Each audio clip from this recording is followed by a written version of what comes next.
new era of super smashing is almost upon us. With even more faces to recognize, it can be daunting to pick the brother that's right for you. As we charge forward to Brawl's release date, let's explore the origins and abilities of the newest combatants to bring their own level of martial arts to the competition.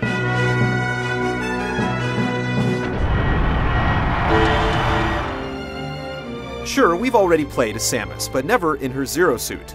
We first witnessed the suit in Metroid Zero Mission for the GBA in 2004.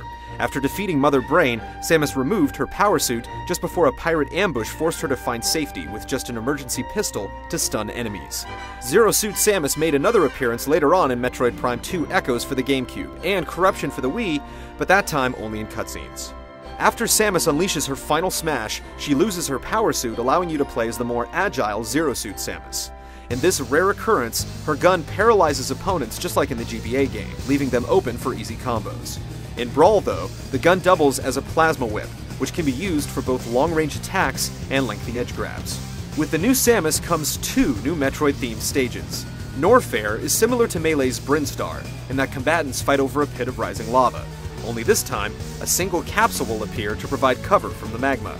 Get there first and close the hatches.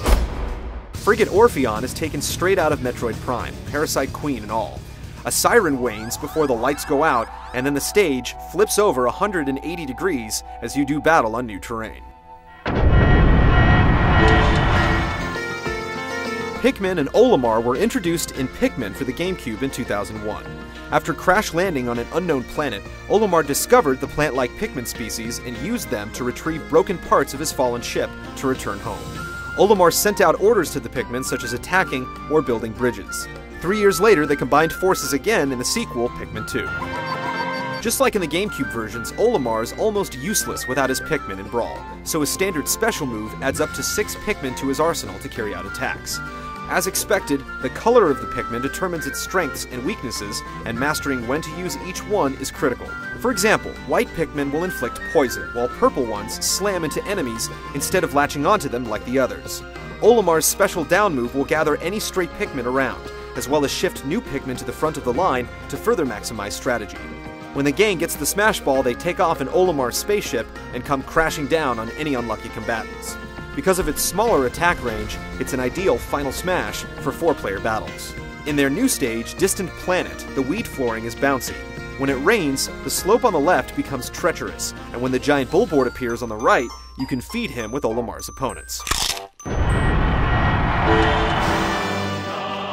Ike first appeared in 2005's Fire Emblem Path of Radiance for the GameCube, and then in 2007's Radiant Dawn for the Wii.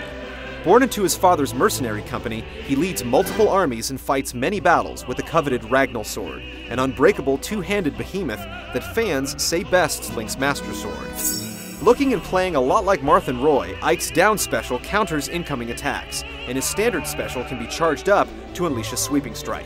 With Ike's Ether maneuver, he throws his sword up in the air, leaps high to catch it, and comes barreling down on anyone below.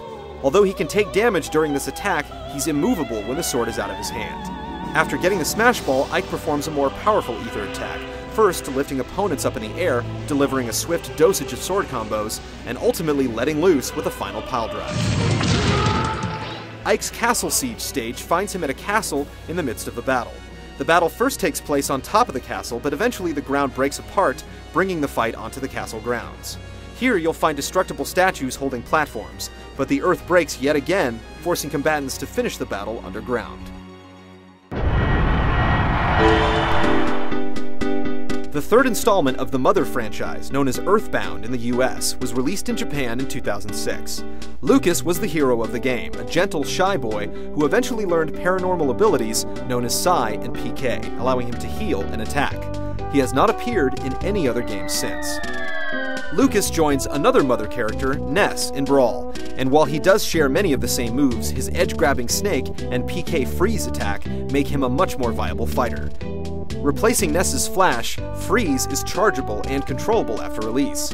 In addition, Ness's PK Thunder makes a return, a controllable projectile that doubles as a third jump back onto the stage, and a heavy attack. Lucas's final smash has him delivering a decisive Starstorm attack. Meteors come showering down on the stage that are nearly impossible to evade. And perhaps the largest stage in Smash Bros. History, Lucas's home court is New Pork City from Mother 3. Like the temple stage from Melee, fighting can take place on top and bottom. Once in a while, the monster known as the Ultimate Chimera will appear, instantly sending fighters flying with a single bite.